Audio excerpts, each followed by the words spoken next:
Hello and welcome to the Liminal Pathways podcast. I am your host, Sarah, and I'm so grateful that you've taken out some of the time in your life to listen to this podcast. Before I get into the astrology of late April into May, I always like to circle back to the previous month, recap some of the events, and apply that to our knowledge and understanding of the following month. So, before I get into that, I just wanted to say thank you so much if you have listened to my podcast on Spotify or YouTube. I have the stats open for Spotify right now. I have 63 streams and downloads and 14 Spotify followers. I am so grateful to each and every one of you who have listened, who have followed. I have 4 5-star reviews. All of this is really helpful because this helps me get my word out. I don't aggressively promote my podcast, nor do I spend money on advertisements. If anything, I feel like my podcast, my astrology reading services are really word to mouth, which I love. And I'm so grateful for the community that I have cultivated in this beautiful beach town. One more shout out. You haven't listened to our last episode. I had my friend Shannon of Soul Destiny 7. I planted these marigolds February 5th. This is Seeds of Change. So listen to that last episode. She makes plant kits. The marigold is meant to bring in prosperity, abundance, and being a non-specific manifester. When I manifest, I think more about the feelings that it brings. So not necessarily, for example, if I'm calling in money, not so much the dollar amount, but how do I feel when I know that my savings are increasing? How do I feel when I know that I don't need to worry, that I can be comfortable, but that money is always going to come? So more of that general feeling. You also have the Palo Santo smudge stick that the kit came with, as well as the jade crystal. So as I continue to grow and build this grassroots podcast from the bottom up, I would like to humbly reach out to my followings and see if you would be interested in subscribing to a Patreon.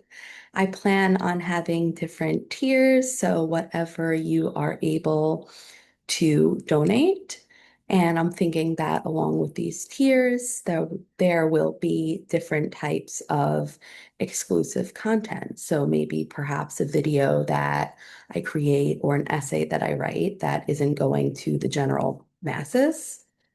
So that would be a tier, and then having another tier. So maybe having the exclusive content as well as being able to ask 2 questions per month in a voice note. So I'm going to definitely iron out the specifics of that, but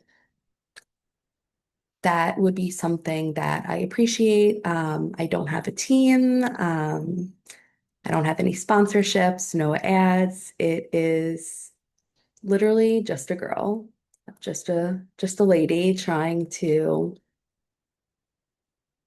speak my truth with a capital T.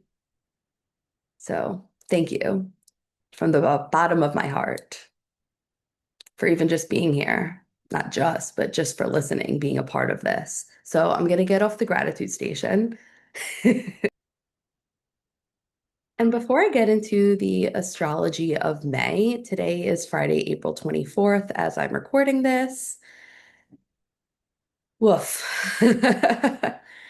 We're talking about Uranus. I mean, I feel like we're always talking about Uranus, but like today in particular, like I don't even sketch out what my episodes are. I just go and I knew that's just all going to be about Uranus. So yesterday, the 23rd of April, we had Venus at 29 degrees of Taurus, Venus is the ruler of Taurus, and the 29th degree is an anaretic degree. It speaks to this type of now or never urgency. The 29th degree is also a threshold. I've been talking about that a lot with my liminal pathways. Prior to liminal pathways, I had another astrology account I actually started in 2022. And just looking at the outer planet shuffle that we've had from 2023 to 2026, going from feminine yin signs, earth and water, into masculine air and fire yang signs. Pluto was the first to do this, going from Saturn ruled Capricorn into Saturn and Uranus ruled Aquarius. So Pluto in Aquarius till 2043. Then we've had Neptune go from Pisces into Aries and Saturn doing the same. And I mean, anytime an outer planet goes from one zodiac sign to another zodiac sign is a huge deal because these planets are so damn slow. But a lot of astrologers talking about specifically the birth canal of Pisces into Aries. So that's huge. So Neptune, Saturn, Pluto. This summer, we will have Jupiter go from Cancer into Leo, where I will oppose Pluto, but I'll talk about that later. And Uranus. Let's talk about Uranus. So, Uranus in Taurus. So, yesterday, let me just link it back because addy dotty brain. Um, Uranus is moving into Gemini, where it will be for the next 7 years. We've talked about that. But specifically, this Venus and Uranus conjunction at 29 degrees of Taurus. Um, I had this configuration in my solar return chart. So we had this configuration back in July of 2025, where the planet of love, beauty, exalted is conjunct with the biggest changer, Uranus. Like you cannot plan for Uranus, like at all.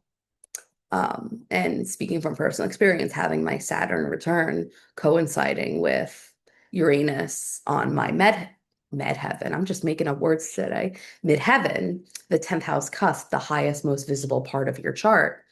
And natally having this midheaven conjunct a fixed star, algal. So you cannot plan for Uranus. And it's so funny because I really got into astrology like 2019, 2020. And I feel like I've been like planning for my Saturn return, which happened in 2025. I feel like Saturn, it's like, okay, time, we can work with that. What are your goals? How are we going to get there? All about maturity, you know? Then Uranus is like, no, absolutely not. So in your natal chart, what I want you to do, if you're curious, is take a look if you have any planets at 29 degrees. So this could be your sun sign, your moon sign. Maybe you have an outer planet like Neptune, Uranus, Saturn, Pluto. Look to see if you have any 29-degree placements in your chart. That is known as an anaretic degree. It has this faded karmic energy of wanting to get the lessons done and integrate that. I feel like for me, because this is my podcast, I'm going to talk about my personal experience, having a yacht in my chart with Venus at the apex and then anchored with Uranus and Pluto. So anytime a planet is at 29 degrees, it like pings the heck out of that configuration.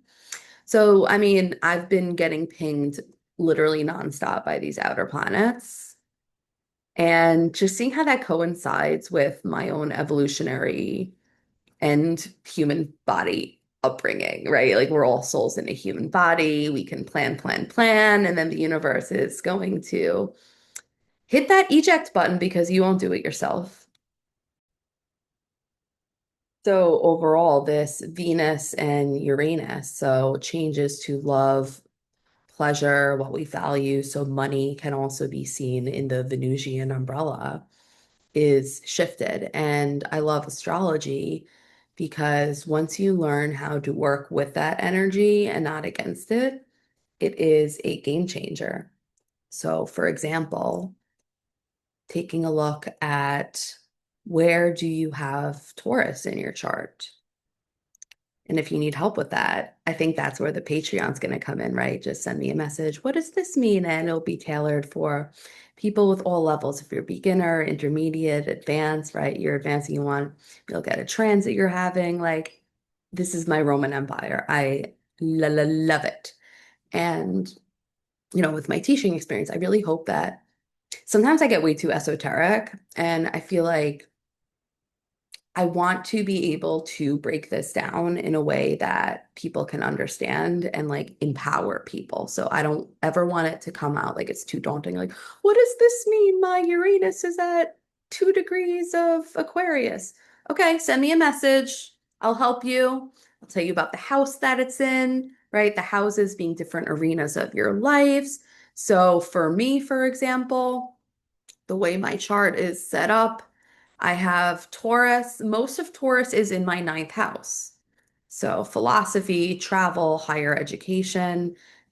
And when Uranus first went into Taurus, that like perfectly aligns with when I graduated with my bachelor's and master's 2 months before my 23rd birthday. So that was like the start of a new 7 year chapter in my life from like 23 to 30, Uranus and Taurus. Ninth house, travel, did a lot of travel, was traveling that whole summer 2018. Then I start, my big girl career that was not a linear process. And then now, looking at ages 30 to 37, I am so excited. Like, I mean, we're not the same for like, I just look at, I'm like, and I love her. I'm not the same person I was when I was 21.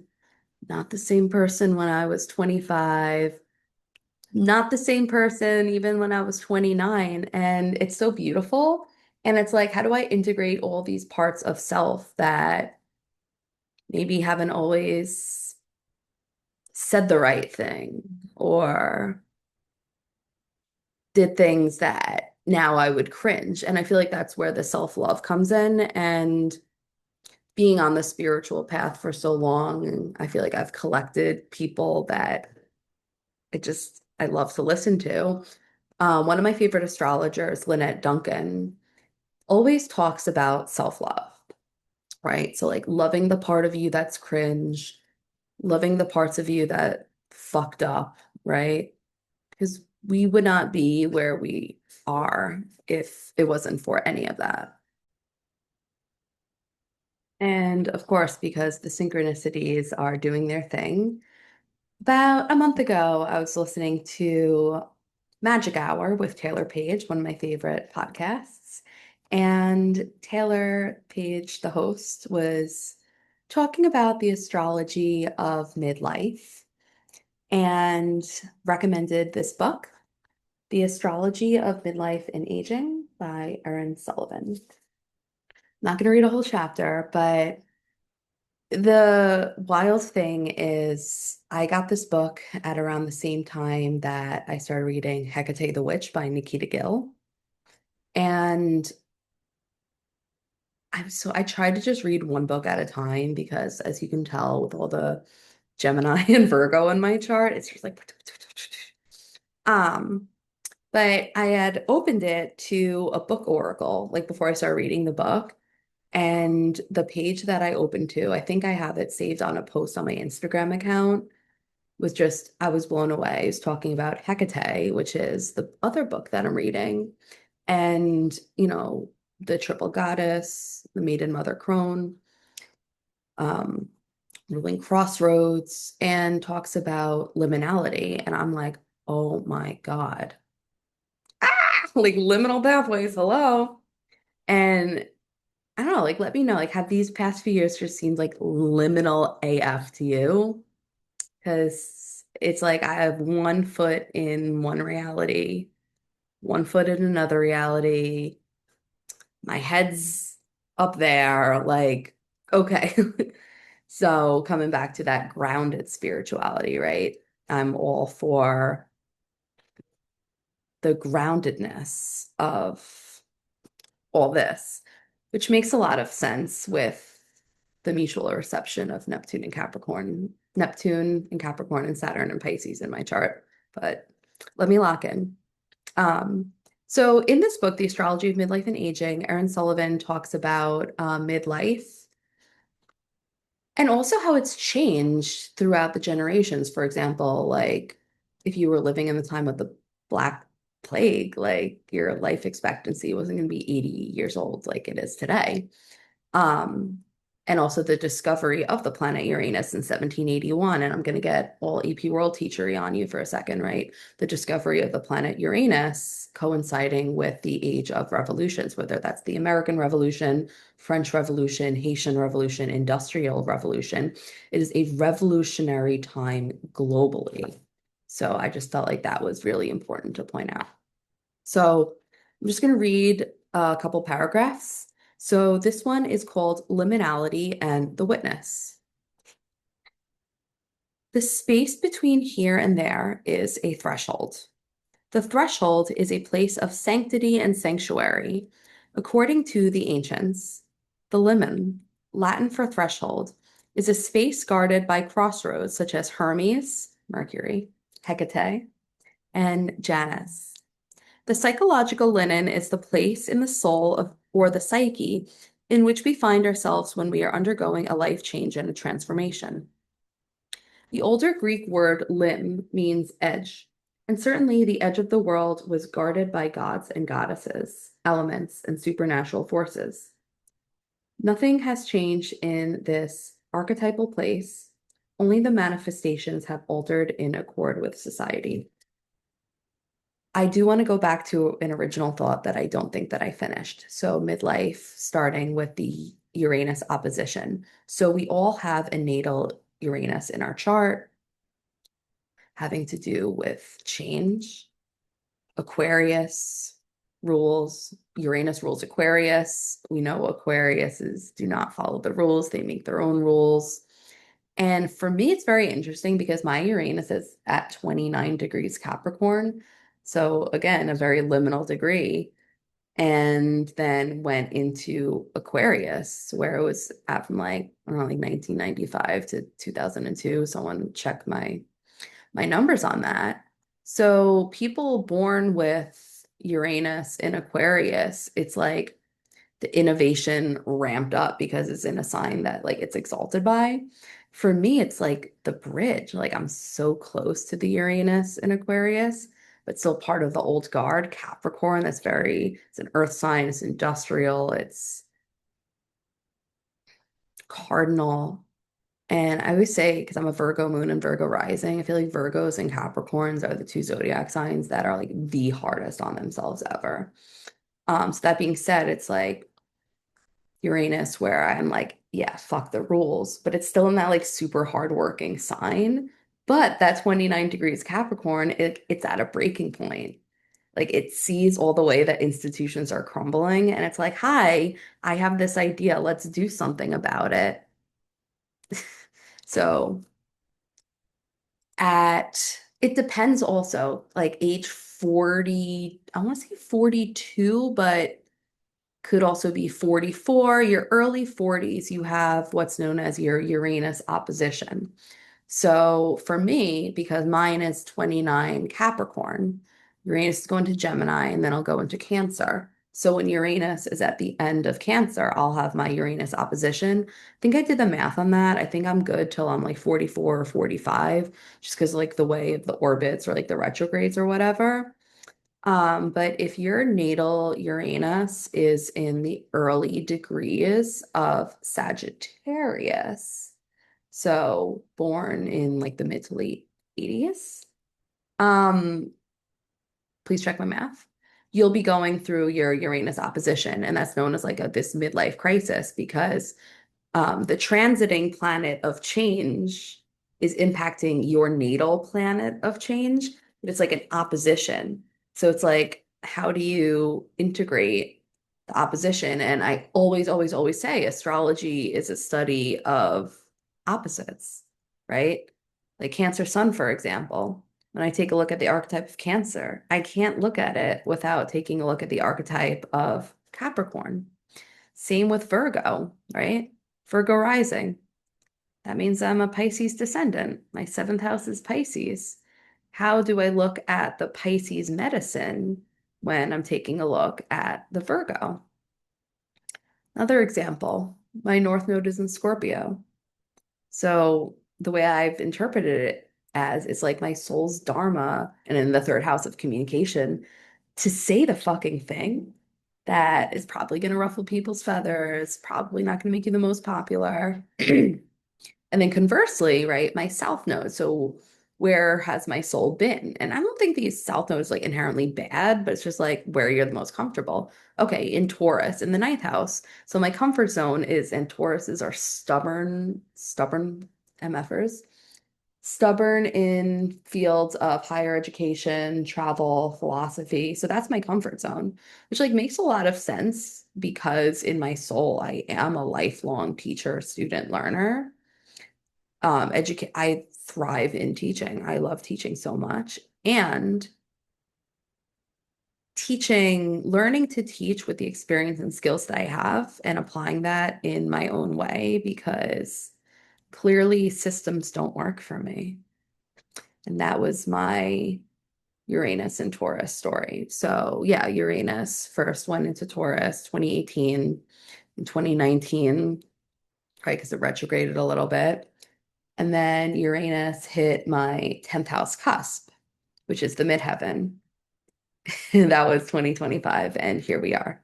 So I just wanted to contextualize that because we're talking about Uranus. And as I said, I'm probably just gonna like name this episode Uranus or something like that. So back to this. Thus, nothing much seems to have changed in the so-called modern world. We still have little mantras and chants we offer up to unseen deities when things are not as they once were, or even as they seem. Together, the words limen and limb have entered our language in common use, such as preliminary, eliminate, limit, limbo, liminal, subliminal, and lately, liminality.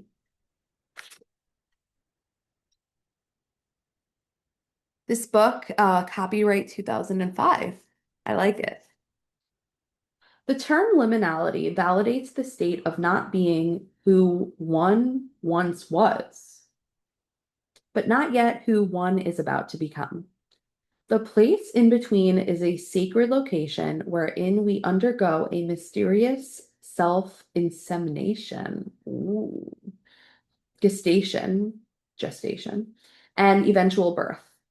And then in my footnotes, I wrote like caterpillar, arrow, butterfly. Um, we are prodded, urged, and often forced to grow and change. Ultimately, some knowledge on this path of self-development is essential. Faith in the gods is good, but faith in one's own deepest self, which knows who one is about to become, is better. I know that's right.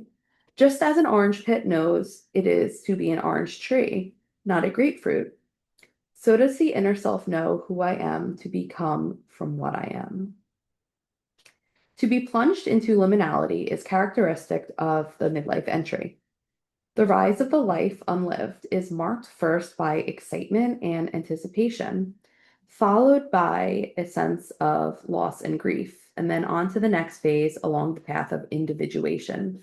Then I literally wrote my Uranus is liminal. But it's so true with Uranus and individuation. And I think about all because it rules Aquarius. I have many aquariums in my life. Yes, I call them Aquarius, and they are the most like, fuck the rules. I'm gonna do what I want. So unique. And it's really it's that individuating piece. So your Uranus is like your uniqueness. And just because of my chart, the way that my natal Uranus, like impacts all the other because I have my personal planets outer. I have so many planets at late degrees, and like everything is just always being pinged, like always in motion. And the funny thing, it's not like haha funny, but the Uranus in the sky, transiting Uranus, going into Gemini, is actually making it's called a trine aspect. So when two signs in the same element, so for example, transiting Uranus in Taurus and then my natal Uranus in Capricorn, they're both earth signs. They're both at 29 degrees. So Uranus is like making a supportive aspect to my Uranus, which is great. And then because my natal Uranus is part of that Yod configuration, it's also hitting my Venus, hitting my Pluto, my moon. It's like everything's like my whole chart has just been lit up, like lit up, lit up, lit up. So just felt the need to share that. And I'm also so curious too, like if you're going through any big changes, if you want to send me an email, write it in the comments. I would love for this to be a discussion about how we can use astrology to help navigate these times. Okay. I've long thought of Uranus as the internal witness, that is, the aspect of the psyche that watches one's behavior. This component or aspect of the soul has no preconceived notions, no morality, no civilization, in fact. It is an objective and observing part of the mind. We encounter the witness often. In the midst of an emotional moment, for instance, or a sudden experience, part of the mind is observing how one is and what one is doing. This conversation of the internal witness is also reminding me of the conversation that Dr. Marissa Catapano and I had regarding somatics, neo-emotional release. Having someone there who can serve as a witness and witness the witness whatever's happening non-judgmentally. In a perfect world, that would be therapy too, right? Just having someone to really just hold space for you, witness you, the good, the bad. I don't even want to say the ugly. I don't even want to pathologize bad. This is bad. This is good. Like we're all humans. So I like this looking at Uranus as the witness. In times of crisis, the witness is the airy, rational, and seemingly split off watcher of one's behavior. Essentially, it allows one not only to take active part in one's life, but also to observe it. So when we are in the midst of liminality, thresholding, a part of us is watching to see what we do. That moment of clarity, we can make choices. Yeah. So liminal. And I mean, so many of us too are like go, whether it's job loss, a breakup, a divorce, a sudden passing, right? These liminal watershed moments that just like really just, I feel like change us on such a core level. And then it's like, I talk a lot about grief and the grief journey and how grief is not linear. And it's like, I can only speak for myself, but every experience that I've had has made me who I am. And I don't think I've ever loved myself more. I just got chills saying that. I haven't always, whether that's, society, other, comparing yourselves to other people, like that was very big for me. Again, Virgo rising, that criticism really gets pointed inwards and you flip the script. You flip the script. Okay. The planet Uranus represents the heavens. From that lofty place, we watch ourselves take part in our lives. The subject-object split, the bicamerality, ooh, like the legislature, of the mind is active in this witnessing experience. We are objectively observing and subjectively experiencing simultaneously. I want to say that again. We are objectively observing and subjectively experiencing simultaneously.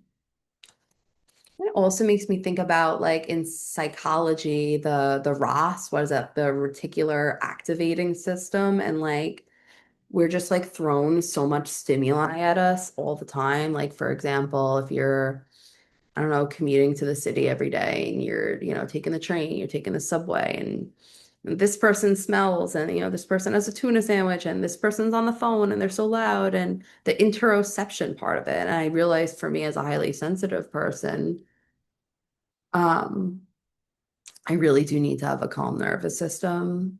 Um, because the interoception piece, like, taking everything. But to that point, where was I going with that?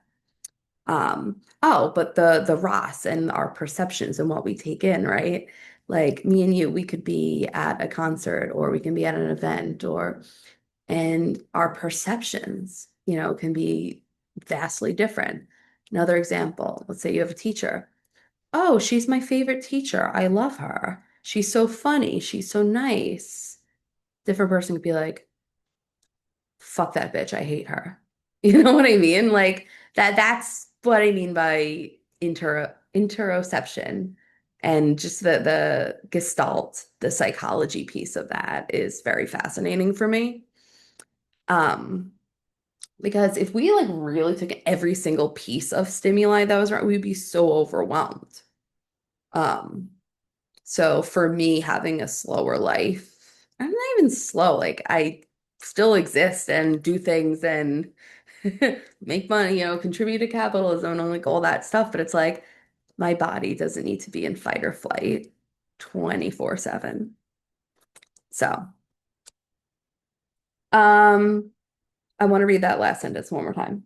We are objectively observing and subjectively experiencing simultaneously. Thus, when one has a Uranus transit to one's natal chart, like I was just saying, one finds oneself oddly divided, yet capable of incorporating one's observed material into one's subjective self.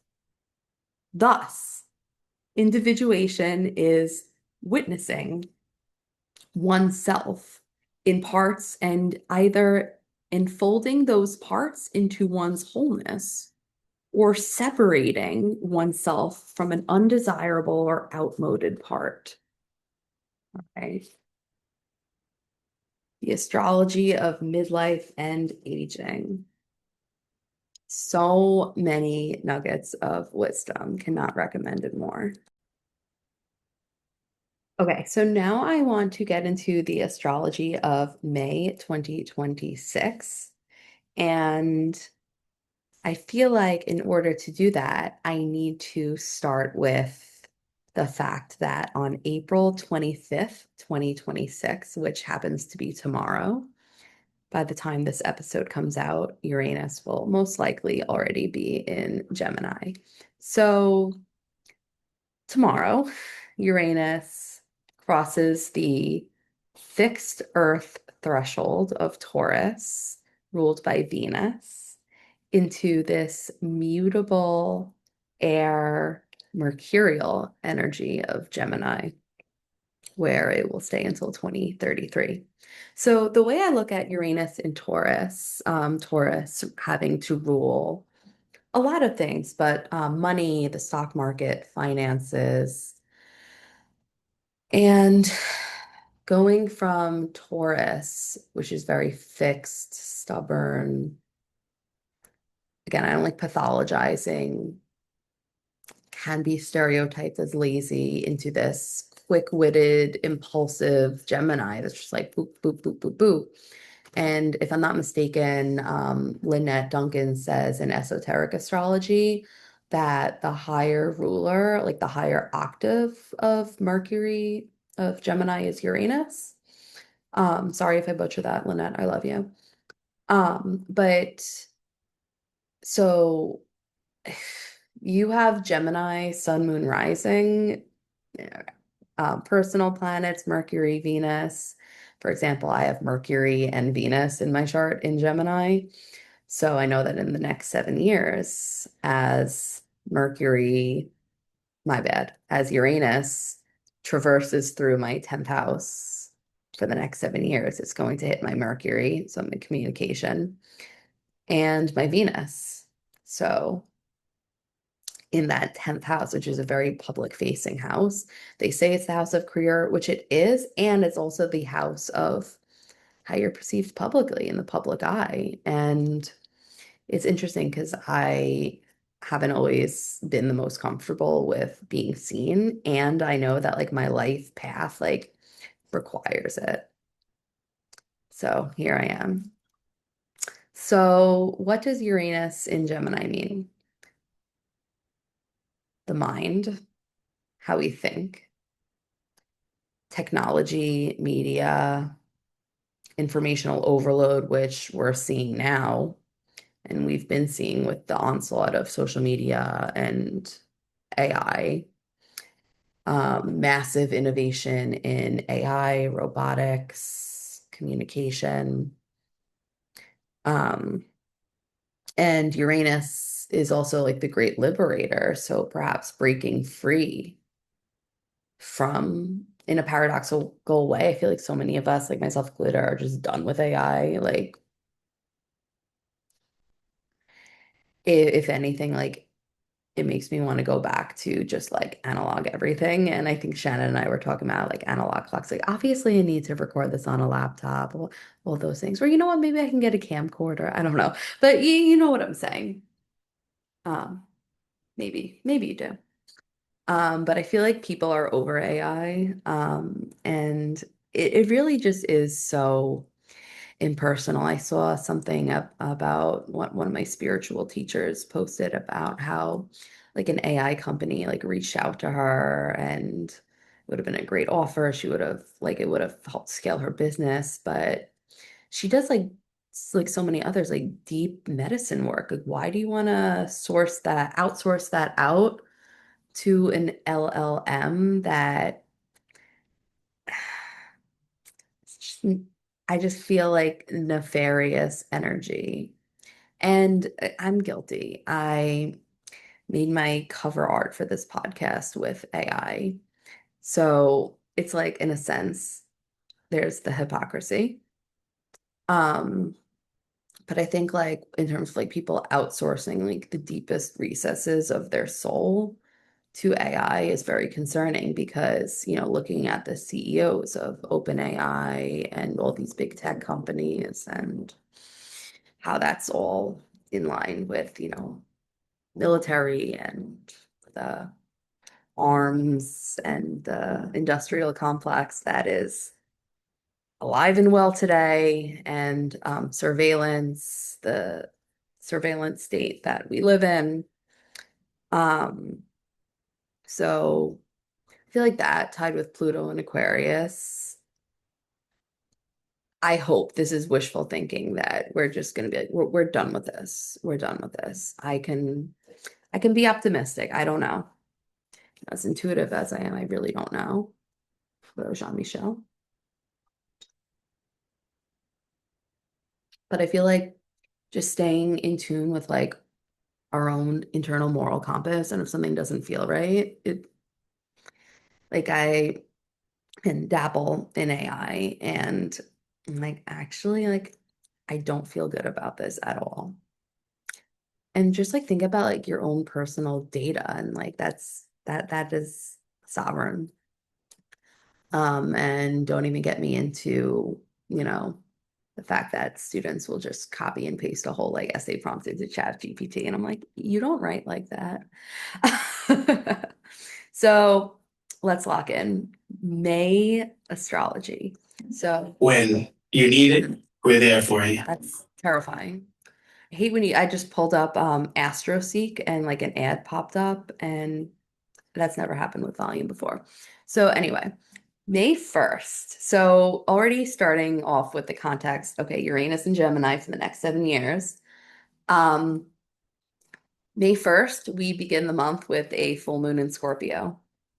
Scorpio is fixed water sign ruled by Mars and Pluto. Um, I'm just taking a look at the rulerships. So, okay, May 1st. full moon at 11 degrees. The sun is 11 degrees Taurus, the moon is 11 degrees Scorpio, ruled by Mars at 16 degrees of Aries, and Mars is the ruler of Aries. So we're coming out of the other side of that like seven planet Aries pileup that was just insane last week. So that's like I think the 17th, that new moon in Aries, conjunct Chiron. That was definitely time for me personally to just lay low, because Aries chooses violence. It just does. But with Scorpio, right, it's ruled by Mars, of course, and Pluto. For me, the difference between Aries and Scorpio, right, they're both ruled by the planet Mars, but to me, Scorpio is much more psychologically penetrating. So taking a look at where's Pluto going to be? So at 5 degrees and 30 minutes of Aquarius. And also to add on, May 1st, this full moon in Scorpio is going to be the last lunation where we're going to have all planets direct because Pluto is going to go retrograde on the 6th of May. Okay, I just got a phone call as potential spam. Anyway, so May 1st, full moon, we know that energies are heightened during a full moon in Scorpio, so this can be psychologically intense. I feel like Scorpio as an archetype can be secretive, so be mindful of any secrets that may come out during this time. Scorpio ruling sex, rebirth, transformation, shared resources, things that are taboo, perhaps, to talk about. Um, so Mars, the ruler of this moon, I don't see it making aspects. Okay, actually, it is making a square to Jupiter in Cancer. So friction between Mars and Aries, and then Jupiter in Cancer. Jupiter being in a water sign. Um, and then Mars in Aries, that's like fight, fight, fight, is at odds with the expansion in that nurturing emotional water sign of Cancer. Pluto, okay. Pluto is making a trine with Uranus. It is loose. It's 5 degree orb. I really only pay attention when it's like 2 degrees or less. The tighter, the better. But with these big planets, this is a theme that we're going to see with Uranus and Gemini and Pluto and Aquarius. These outer planets harmonizing because they're all in these quote unquote masculine signs. And then Neptune and Pluto are making a sextile. So that means that the energy of the fire Aries and the air Aquarius are like supporting each other. So with Neptune, I mean, Neptune has been in blurry Pisces for the last 14 years, so maybe having some clarity. And then Pluto giving us this push to change whatever is not working for us. But even though it's in Aries, it's still Neptune, so there can still be like that, like rose-colored glasses there. Um, yeah.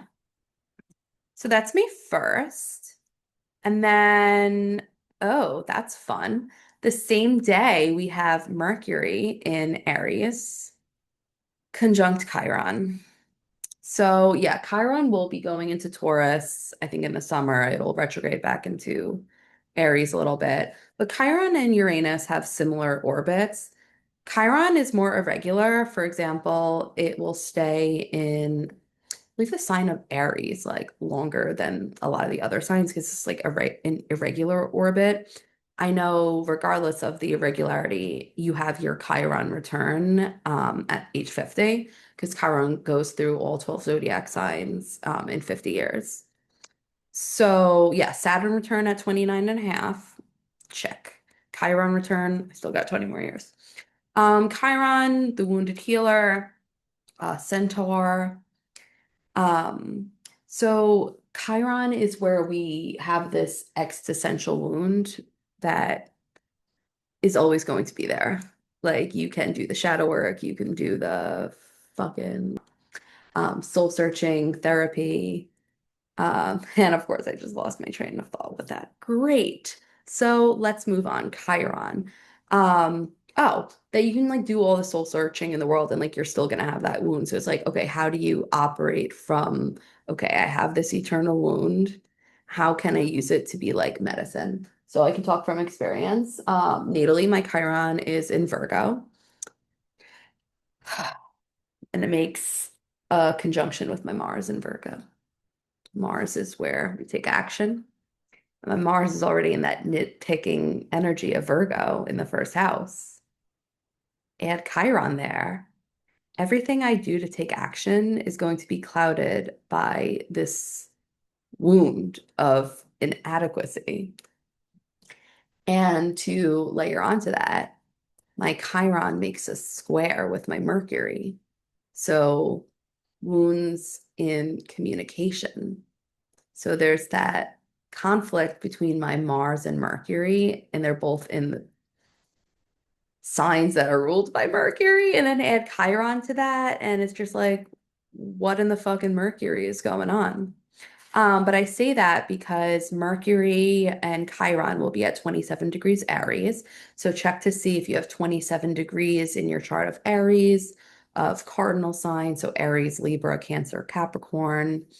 There could be some healing words, maybe not words like you want to hear in the moment because it can be triggering, but it's like taking, who says this? Another one of again, like I collect spiritual teachers. I just love them so much.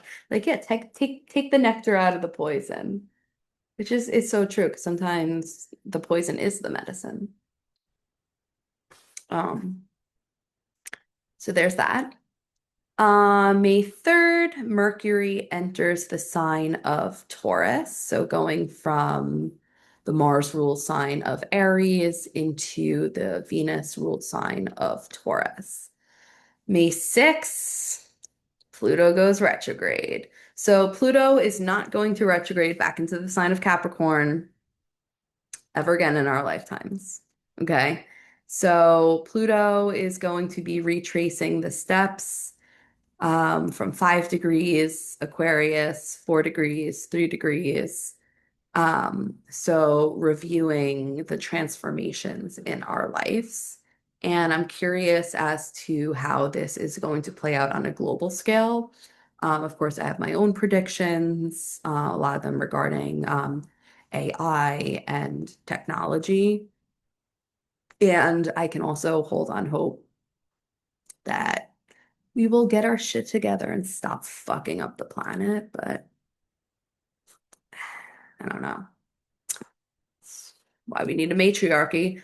On May 14th, we have the Sun and Mercury coming together in a conjunction at 23 degrees of Taurus. I like this. For me, it's close to my midheaven. So again, I keep saying, okay, these degrees, but I highly recommend, again, the teacher and me, like as I'm talking, like pull out your chart, like the wheel, don't use CoStar.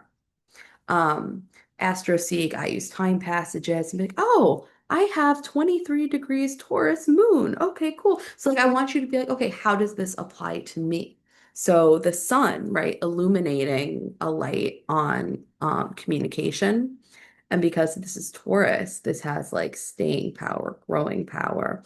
Like biggest analogy for Taurus is like this plant. I started planting it February. It's almost May. So I've had this baby for 3 months. And it's just like all about trusting the process, like slow and steady. I could be very impatient, but then Taurus is like, hey, slow down. So communication, that could potentially be very important for you. Oof, oof, oof. On May 16th, we have Mars conjunct Chiron. I have that natally, so that's kind of easy for me, I guess. And like that's the thing too. It's like when we see these transits, people are like, ooh, ooh, ooh, but it's like if you have it natally, like I feel like you're like the master at that.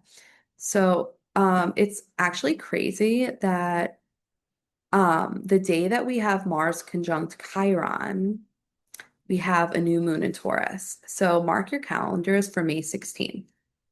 And this is crazy because the new moon is on my midheaven, so like already. Like I'm registering this and this is like the first time I'm looking at the transits like with you as I'm doing this. Like no script here, just vibes. So May 16th, we have a new moon at 25 degrees of Taurus. That's my midheaven. So I have the feeling this is going to do with something with my public image.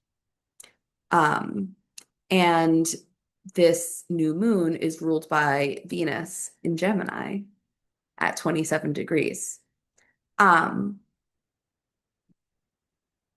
yeah, this new moon in Taurus can be potentially painful because of the Mars and Chiron conjunction in the fiery sign of Aries. And I believe that it's maybe the last time, if not one of the last times, that we will have this fiery conjunction of Mars and Chiron in Aries. So I feel like new moon, planting seeds, beginning of a chapter, ending of a chapter, beginnings are endings. Um, I don't know. I don't know. But then again, taking a look at Venus, Venus and Mars are playing nice to each other. We have Venus in Gemini making a sextile to the Mars and Chiron. So this could be healing, and I feel like you need to be prepared to have tough conversations because Mercury is also conjunct the sun and the moon.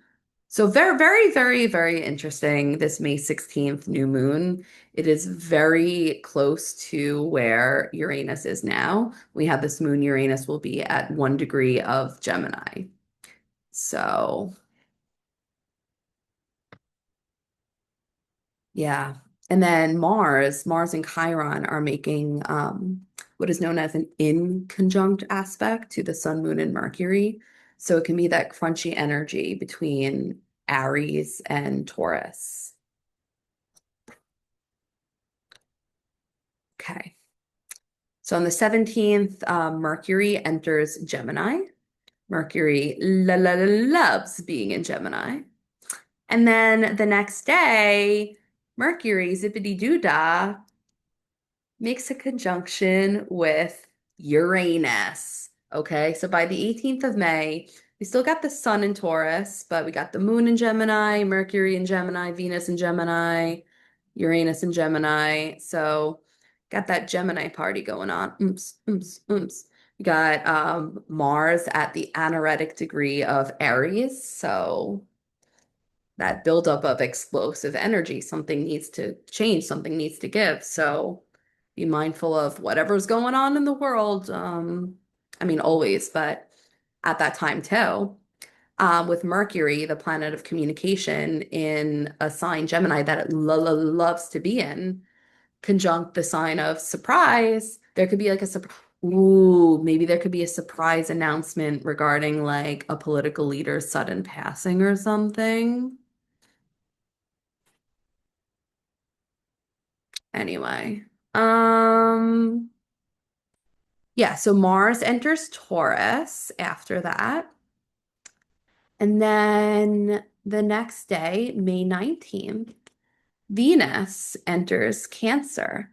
So we do have the love planets of Mars and Venus, the animus, the anima, entering feminine signs. So Venus will be in that soft, nurturing, watery sign of Cancer. And Mars will be in Taurus. And it's funny because Mars doesn't love to be in Taurus, but tough. TUFF tough. Yeah. And then on the 21st of May, we go from the sun crossing that threshold from Taurus into Gemini. Gemini season. I love Gemini. And it's so funny because when I was younger, I feel like I was like, oh, Geminis are so annoying. But like, my mom's a Gemini, dad's a Gemini moon, like uncle's a Gemini. Like everyone's a Gemini, and my grandma's like literally everyone is a Gemini. And then as I got older, I was taking a look at my chart. I'm like, if I like say things like, oh, I can't stand Geminis, I'm saying that I can't stand myself because I am literally, my chart is ruled by Gemini Mercury. I have a Gemini Venus at the apex of a yod. Gemini is so integral to my chart and who I am that if I'm making like these statements against a sign, like that is really a message for me to go deeper into why I feel that way. So I just I love Geminis so much. I love Virgos so much. 'Cause I understand what it's like to battle your own mind. Okay. Yeah, so May 21st, we have Gemini season, so we're getting closer to the summer solstice and my birthday. Yay. And then on May 22nd, so the funny thing now with not like haha funny with Uranus being in Gemini, so like anytime a planet enters Gemini, it's going to conjunct it. So we'll have the Kazemi, I guess, of the sun Uranus. So Uranus, the sun like illuminating something. So I just feel like between the Sun Uranus conjunction that I just talked about and the Mercury Uranus conjunction, so between May 18th and May 22nd, we can get some like really shocking and surprising news. And then finally, I don't know where that Valley Girl voice just came from, but yeah. May 31st, we have a full moon in Sagittarius. So we start the month with a full moon and we end it with a full moon. So let's see about this one. So the full moon is going to be at 9 degrees and 55 minutes. The sun being at 9 degrees Gemini, the moon being in Sagittarius. Jupiter is the ruler of Sagittarius. And I like this moon because Jupiter is in Cancer, exalted. So we Jupiter has been direct, but Jupiter moved into Cancer last June, where I feel like it traveled up to like 20 degrees or 19 degrees or something like that. It didn't hit 29, but it was pretty up there. Station retrograde, maybe station retrograde tonight. I don't, 14 degrees, 15. Let's call it that. So like halfway through. And then it's now going direct, and then it'll enter Leo in the summer. I like Jupiter in Cancer. Again, I'm a Cancer sun. Jupiter likes to be in Cancer. I'm about it. So this full moon on the 31st is ruled by that supportive Jupiter in Cancer. Let's see if it's making any aspects. No, not really. So it's 23 degrees. We have Venus in Cancer at 14 degrees, so not close enough to make an aspect. 9 degrees. Okay. Mars will be at 9 degrees Taurus, so making a little bit of an inconjunct with the moon. But Mars is weak in Taurus. We have Venus at 14 degrees Cancer, making a square to Saturn, so friction maybe with love and commitment because Saturn rules time. And that's what I got for May. So thank you again for being here. And if you find my content helpful, please consider following my podcast on Spotify as well as YouTube, rating me 5 stars, sharing this episode with a friend, and considering joining my Patreon. So until next time, this is Sarah, the host of the Liminal Pathways podcast. Have a great day. Bye bye.